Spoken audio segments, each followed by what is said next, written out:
तो भाई लोग खेसारी यादव के गाना गिल बा जना गाना के नाम बा अहिर के दिमाग।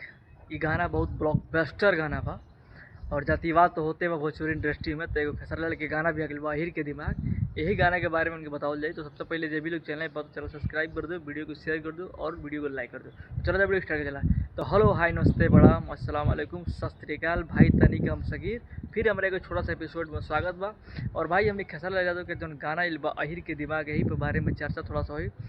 तो वीडियो मर जाए ना, जे भी लोग चैनल पर सब्सक्राइब कर दो, लाइक कर दो, शेयर कर दो, जोन करे बतन करो भाई। लेकिन क्यों तरह वायरल करो जान वीडियो के भाई लोग। खेसारी यादव गाना बहुत ही में छतरी के और ब्राह्मण के मैंने काफ़ी लोग के नाम डलवड़े गाने में और बड़ी बढ़िया गाना बा। हमारे पास 2-3 दिन हो गए छूटले और मिलियन क्रॉस पर गाना के 2-3 मिनट चल गई बा और बहुत ही बेहतर गाना बा। तो जे नहीं सुन ले एक बार जा जान सुना जान और प्यारा आशीर्वाद खेसारी लेके दो जान। साथ में हमारा चैनल के प्यार आशीर्वाद हो जान, ताकि यही तरह वीडियो लेके आओ रही बिना तनी के प्यार आशीर्वाद दिन हमारा कुछ हो ही। अरे राखेल आसान भोजपुरिया जवान और खेसारी लाल के जेकर भी गाना मार्केट में आई ना सब भैया, सबके हम गाना के वीडियो बनाए, बस सबके भी गाना के हम रिव्यू करें।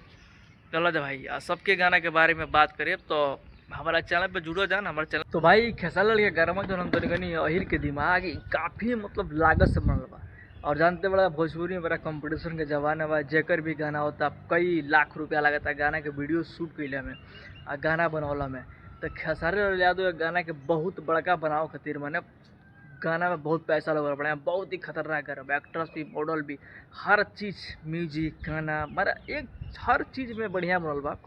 और एक बार जाके सुनो जा जे के सुन ले और खूब 100 मिलियन गाना पहुँचाओ जान। आ तर मैंने हे भैवो पर ध्यान दो जान, कहें कि भैवो को जब ध्यान देव जान तब जा कोनो काम हो पाई, आ नहीं तो कहाँ से कुछ हो पाई। ये भूखते रह जब हम कुछ ना हो पाई। लेकिन खैर तनिक प्यार आशीर्वाद रही तो मर्दे आगे चल ली, हमने कुछ कैली।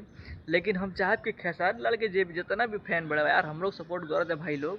खाली जौन उघार के दिखाओ तो नहीं सपोर्ट कर दे यूट्यूब पर फेसबुक पर।